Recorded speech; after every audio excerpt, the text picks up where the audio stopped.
Our proposed new BEE regulations will promote corruption and harm service delivery. That's a dramatic allegation. The Institute of Race Relations Head of Policy Research, Anthea Jeffery, is here, and she's going to tell us, Anthea, good evening to you, why you believe that. Well, let's just make it clear what we're talking about. We're talking about procurement by the state. And the National Treasury has just come up with draft regulations which would change the formula by which tenders are to be assessed. As it is at the moment, out of 100 points, there are 90 on price or functionality and 10 for BEE status.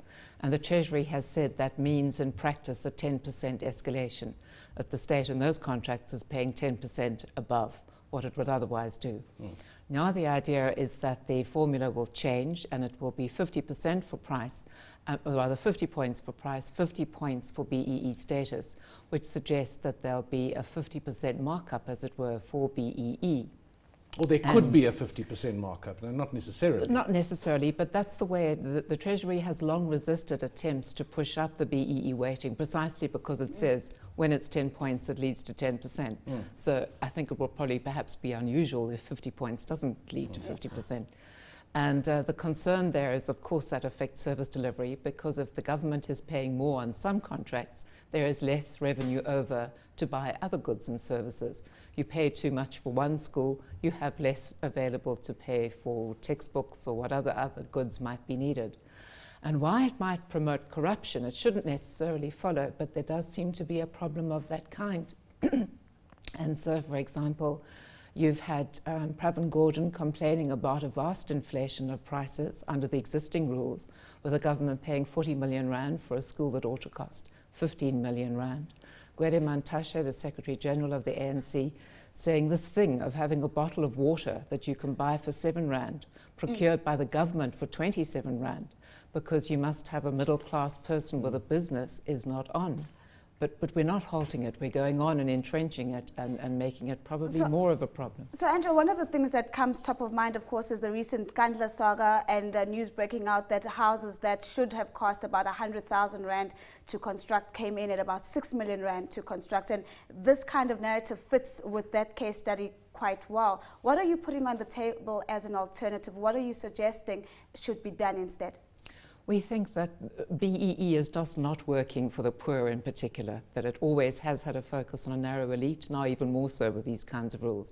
So let us rather do something that will help the great majority. And our idea is economic empowerment for the disadvantaged, or EED. And some of the ways in which that would work would be, for example, we put our focus on growth rather than redistribution, and we give EED points to businesses that expand, that put up a new plant, a new factory, a new shopping centre, or even a new shop. That we also give EED points to businesses that either sustain the jobs that they're offering, or better still, increase the number of jobs that they're offering. And that we think it's vitally important that we should change the whole way in which education is being managed, because schooling is so poor.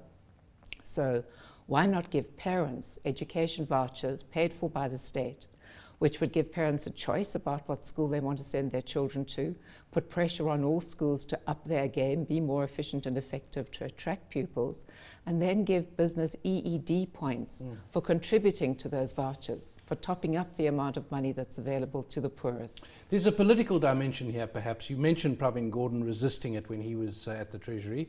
Now there's a new finance minister, Nhlanhla Nene.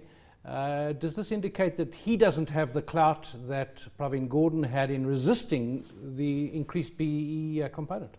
I think it's probably more that we are now very much in the radical second phase of the National Democratic Revolution.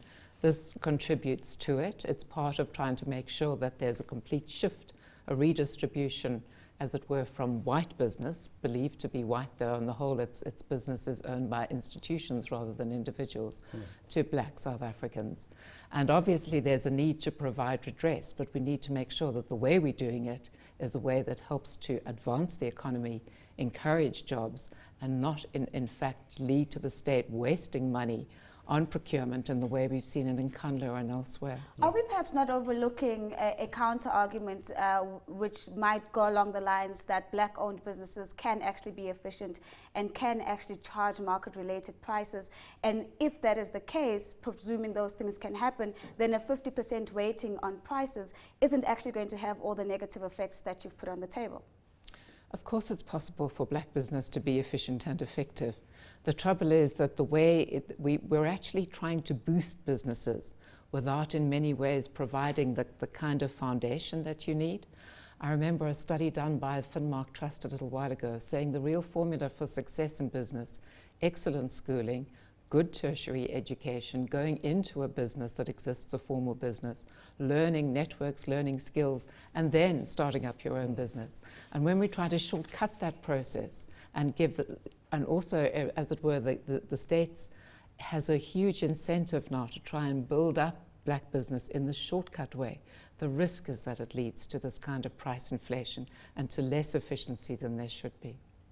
Just a quick one, Anthea. Is there any sign that anyone's listening to you? Do you think your position will have any effect?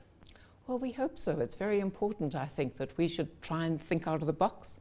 We've been trying BEE now for many years. We've seen that it does benefit the few, but it doesn't help the many.